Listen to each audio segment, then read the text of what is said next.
Welcome to my podcast. My name is Dr. Obed Gakpe, and today we'll be looking at internal and external audits. That is first, second, and third party audits. Today, that's what we are going to do for our podcast today. Now, first of all, we'll look at what we call audit, the definition of audit. Audit is defined as a systematic examination of financial operation or compliance information conducted to ensure the accuracy, reliability, and adherence to standard or regulation. These are some of the. This is one of the definition of audit. The second one also is audit provides a framework for audit quality, focusing on output. That's audit experts, processes, procedures, and outcomes. These are some of the definition of audit, and then we'll go further to look at what we call the processes of audit, because in order for you to understand audit, you must know how the processes works. First of all, for the first party audit, we have what we call the preparation, audit planning, preparation, opening meeting. We have what we call audit execution, audit findings, closing meeting, audit report, and follow-up. So these are some of the. This is a process that you have to follow up, and which is general to all type of audits. Now, we want to look at type of audits. Now, first of all, we have three type of audits. So audits can be categorized into auditor and auditee relationship, which is brought forward by Costa 2010. Now, there are three types of audit. We have first party audit, second party audits, and third party audit. And each of them have got a difference in between the audit is carried out. Now, for the first party audit, we are looking at for first party audit, which is also known as our internal audits, which is conducted by organization on its own to assess its processes, systems, and compliance. That's what we call the first party audit. And then this is characterized by being carried out by either external or employees of the organization, and it's independent of the area audited to ensure objectivity, and then the auditor must also be trained. So in order for you to audit a first party audit, you must be trained on an audit independent of your area, and therefore it's carried out by either external or any employee of the organization. Then I want to look at what we call a benefit of the first party audit. Now, one of the benefits is to ensure compliance with internal processes or systems. Secondly, also identify areas of continuous improvement, also identify issues before they escalate, documentation and traceability, employee engagement and awareness, improve internal control, and management insight. So these are some of the benefits that you can get from first party audit if it is done properly.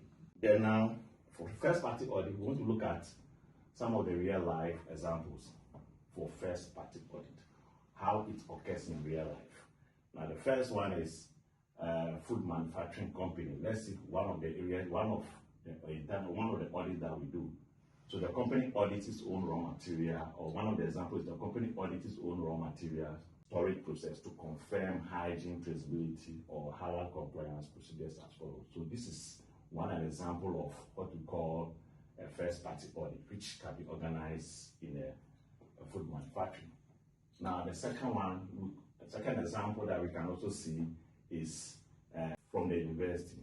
Let's say the university conducts an internal audit of its access process to ensure marking criteria are applied consistently. So this is one of the example of first party audit. Second one also is, the third one is a bank internal audit team reviews fraud prevention controls within operation. These three are just an example of first party audit, real examples. Then we have what we call a second party audit.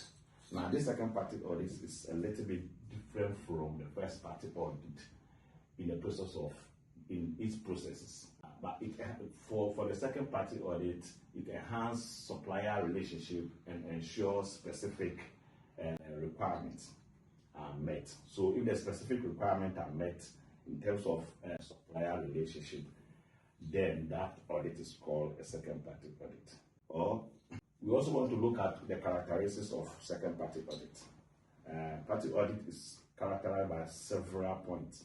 The first one is to be conducted by a trained lead auditor, somebody who is trained to carry out an audit or a supplier audit.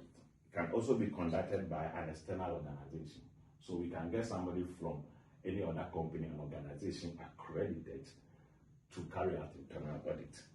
It's also often specified in the contract to ensure that specific requirements are met. These are some of the characteristics of a second party audit. For me not to go through all of them, it's just an example or characteristics how a second party audit operates. And some of the benefits of a second party audit are, first of all, it improves supply performance, enhance food safety and quality. It also it provides stronger supply relationship, risk mitigation, compliance assurance, cost effective, and also data for strategic decision. That is some of the benefits of a second party audit. Now, in real life example for second party audit is for industrial. Let's take an example of industrial, which means that if your company audits a spy supplier in India to verify halal certification, contamination control, traceability of raw materials, that is one way a second party or auditor can audit a second party in this particular manner. Secondly, it can be Tesco audits. Tesco audits a food manufacturer to ensure products meet safety and legal standards before listing them. So sometimes if you want to list a manufacturer, you have to go through what we call a second party audit for you to list them. An example is an automobile industry where Toyota audits a component supplier to ensure parts meet quality and safety specification. So this is another example or examples of a second party audit. Now let's look at the third party audit. Third party audit provides credibility and assurance of standard compliance to customers. So that's a definition of a third party audit. Then we'll look at the characteristics of a third party audit. One of the characteristics is conducted independently, which is the same as the second party audit. It also provides external validation and the customer confidence. Then the third one is the outcome of the results could lead to other certification, licensing, fines, or other penalties. So that's what a second party audit, a third party audit is about. There are some of the benefits. I've got some enormous benefits. And one of the benefits is independent verification. It provides independent verification, provides unbiased assessment, and it also helps adherence to national and international food safety standards, certification opportunities. These are some of the, to mention a few of them, these are some of the benefits of a third party audit. Now let's look at real life examples. In the third party audit, if a certification body like BSI or SGS audits a company for ISO 9001, that is an example of third party audit. Or a factory is audited by an external body for BRC or HACCP certification. That's also an external audit. That's also another example of a real life or third party audit. Or we have what we call a company is audited for ISO 14001 compliance by an internal auditor. This is an example of a real life of this. Now, this is the end of the podcast for internal external audit. External audit as far as first, second, and third party audit is concerned. Now, in the next audit will be an in-class discussion of my students of how to carry out internal audit. Thank you very much.